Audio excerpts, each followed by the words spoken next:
Bom, você pode participar dessa discussão sobre bebês e partos prematuros. Quem já está aqui com a gente para responder a sua dúvida ou tirar a sua dúvida são os médicos Sebastião Silveira, que é obstetra, e o Dr. Delcides Neto, que é neonatologista pediatra. Boa tarde aos dois, muito obrigada pela presença. Dr. Delcides, a criança que está numa situação dessa, que nasce antes do tempo, ela recebe cuidados especializados, ela precisa de um acompanhamento nos primeiros meses até estar madura o suficiente? Sim, o principal fator de risco para a prematuridade, como a gente já sabe, já é o pré-natal mal acompanhado. Então, a partir do momento que a criança nasceu, isso é o que deveria ser evitado. Se você consegue evitar o parto prematuro, você consegue evitar uma cadeia de doenças que essa prematuridade vai desencadear, como doenças respiratórias, que é a doença da membrana hialina, a broncodisplasia, retinopatia da prematuridade, muitas outras que são em consequência da prematuridade. O bebê prematuro ele pode ser um adulto normal, ele não vai sofrer nada de diferente ou que o normal, a criança nascida no tempo certo, não chegue à idade madura. Sim, o bebê prematuro ele pode chegar na idade adulta sem nenhuma sequela, né? Coisa que assim vai depender de quanto mais prematuro, maior o grau de sequela que essa criança pode vir apresentar depois. E tudo depende da assistência.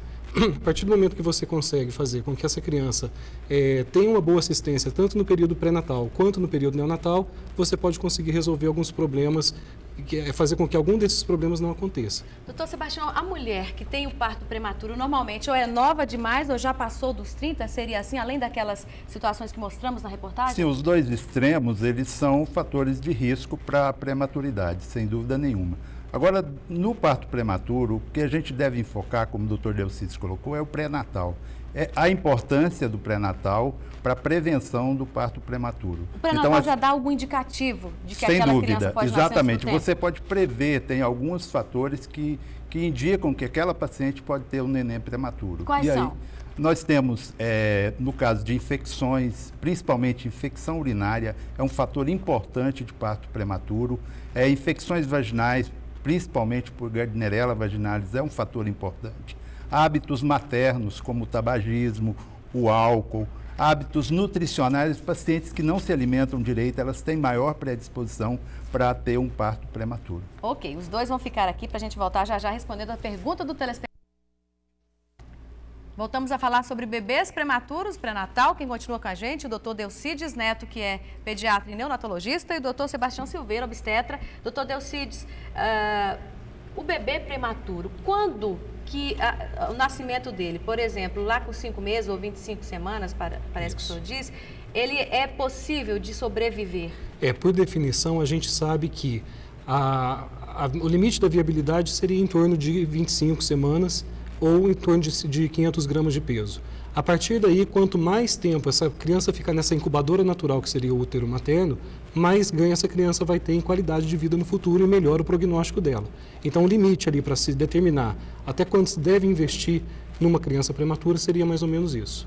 Doutor Sebastião, a gravidez na adolescência, uma pessoa de Araguaína, Rodrigo Mamédio, pergunta, o risco de nascer prematuro, como o senhor já disse, é grande? O risco, a adolescente, pelas condições que ela engravida, ela tem maior predisposição para ter um parto prematuro. Também a gravidez indesejada, que é comum na adolescência, também é um fator predisponente para a prematuridade. A Catarina de Porto Nacional diz que tem 46 anos, está grávida de 2 meses. Quais seriam os cuidados que ela deveria tomar para que essa gravidez dela não signifique um parto prematuro? A primeira coisa é o acompanhamento pré-natal. Isso é fundamental. Ela tem que fazer um pré-natal de acordo com a condição dela, fazer um pré-natal adequado para, durante o pré-natal, detectar esses fatores e afastar algum fator inerente ao risco da idade materna, porque a idade materna não só tem condições maternas e fetais que devem ser avaliadas e avaliar esse risco para evitar que ela tenha um parto prematuro. Doutor Delcides, a mãe que tem um bebê prematuro, e essa pergunta vem da Michele da 303 Norte, uma pergunta que não está identificada, perdão, afeta o amamentar da mãe ou não? Se o bebê nasce antes do tempo, ela vai estar pronta para amamentar aquela criança ou não? Bom, também depende de como foi essa prematuridade.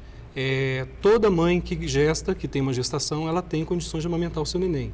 Então, o que pode acontecer com o parto prematuro é demorar um pouco mais a descida desse leite dessa mãe.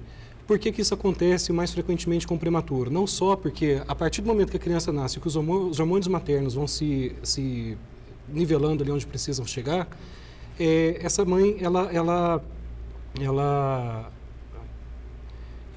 o bebê dela, às vezes, ele está na UTI, ele pode estar numa unidade intermediária, e uma das coisas que fazem com que o leite desça mais rápido seria o estímulo da sucção. O sugar, né? O bebê sugando Exatamente. o leite. E ele já não tem condições de sugar o bebê que é prematuro? Depende da idade gestacional. Em torno de mais ou menos 34 semanas de idade gestacional, ou a partir de 1,6 kg, 1,7 kg, ele já tem condições de sucção.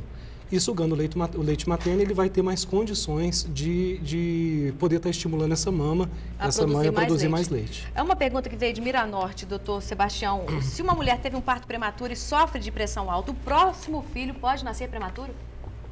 O parto prematuro em si, prévio, ele é um fator predisponente para ter um parto prematuro numa gravidez futura, mas não significa que ela vá ter. A hipertensão, se for uma hipertensão específica da gravidez, ela pode ou não ter na gravidez seguinte. Resta saber se ela continua hipertensa depois da gravidez, porque isso também aumenta o risco. E, sem dúvida nenhuma, o fato dela ter tido pressão um parto alta, prematuro, dela ser hipertensa, ela tem um fator de risco para parto prematuro. Olha, a Débora, aqui da capital, disse que a filha dela nasceu com cefalohematoma. Aos 3 anos, descobriu que a criança estava com sarcoidose, o que provocou deficiência visual na criança. Ela quer saber se essa doença é crônica. É crônica. É crônica e tem que ter um atendimento especializado, acompanhamento com o pediatra, do postinho de saúde ou um pediatra que já vem assistindo a criança desde o começo. A Maria disse que está grávida de 9... Pode terminar. Só o cefalohematoma que não é crônico. Isso daí ele vai absorvendo ao longo dos primeiros dias de vida. A Maria disse que está grávida de 9 semanas, descobriu agora numa ultrassom que o bebê está morto. Como proceder e quanto tempo ela pode engravidar de novo? Doutor Sebastião. 9 semanas. 9 semanas.